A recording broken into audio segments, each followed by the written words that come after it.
në këtë drejtim. Tani, kur unë flisja në fillim për këtë, askush nuk e përkrahte këtë gjë. Sot që flasim, janë jo pak që e shikojnë me interes këtë qasje. Për sa i përket pastaj dëgjesës së morotovarëve, me që ata kanë filluar të flasin në emër të Berlinit, le të shkojnë të flasin në Berlin për këtë. Dhe le të shkojnë atje dhe të pyesin njërë në Berlin, ore, ja vlen të luftojmë ne për këtë punë, apo ta mbyllim gojën se jemi komplet jashtë loje. Edhe le të dëgjojmë që të i thonë Berlin. Po s'doja thonë këtë.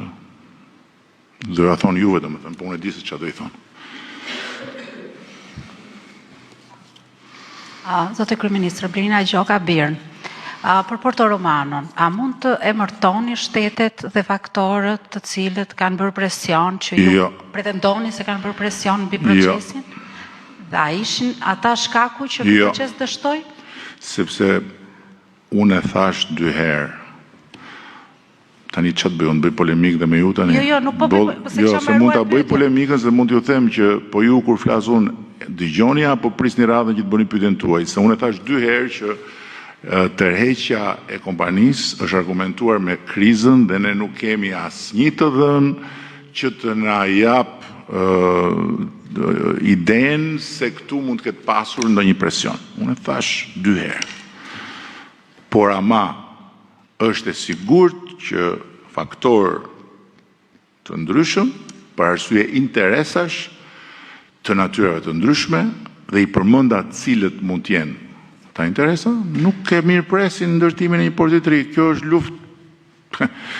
luftë ekonomike, luftë tregtare, po është edhe më shumë se kaq, është dhe luftë e brendshme, interesash që thash ata që zotrojnë kanalet e trafiqeve nuk e mirëpresin në të Shqipëri ky port sigurie të lartë.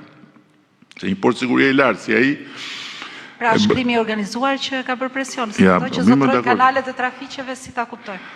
O zonjë. Atëherë, pyetja nuk ishte mbaruar, kisha edhe pjesën tjetër. A mund të shpjegoni publikut se çfarë